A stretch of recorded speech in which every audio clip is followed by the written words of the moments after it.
সহি সালামতে ইনশাল্লাহ ফিরে আসবেন। আমি এই ঢাকা থেকে সেই কক্সবাজার পর্যন্ত এই রাস্তায় আমাদের জনগণ দলের নেতা কর্মীরা যেভাবে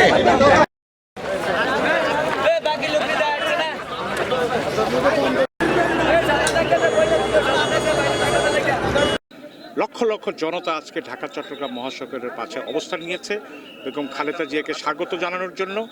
তিনি ওয়ারেন্ট নিয়ে দেশে ফিরেছেন এবং আপনারা দেখেছেন যে এয়ারপোর্টে তাকে আগমনকে কেন্দ্র করে যে জনতার ঢল নেমেছিল। আজকে গোটা বাংলাদেশ দেখছে যে ঢাকা থেকে চট্টগ্রাম পর্যন্ত মানুষের ঢল।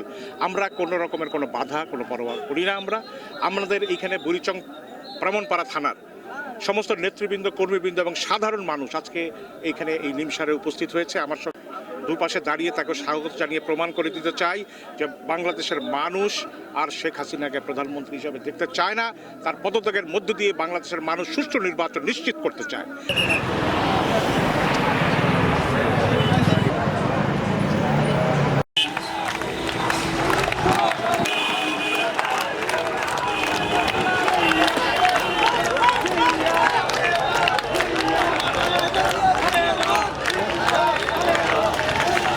গত ৬-৭ দিন ধরে আমাদের এখানে নেতা কর্মীদেরকে অহেতুক হয়রানি করা হচ্ছে।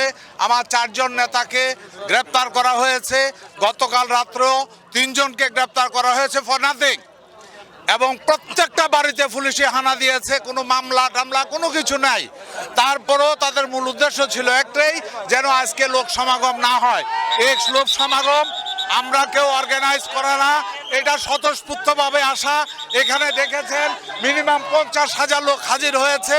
যদি পুলিশি বাধা এবং হয়রানি না হতো তাহলে আজকে হয়তো এখানে কয়েক লক্ষ জনতার ঢল নামতো।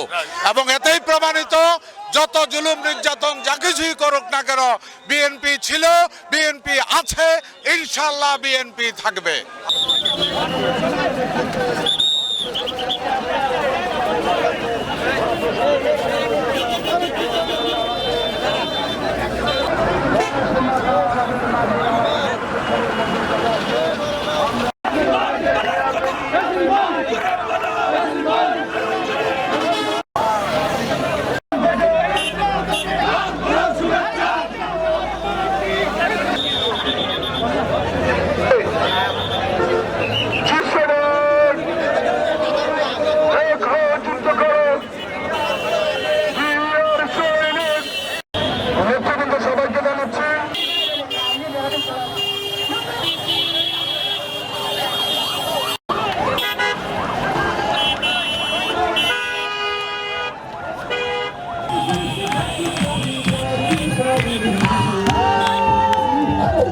Thank you.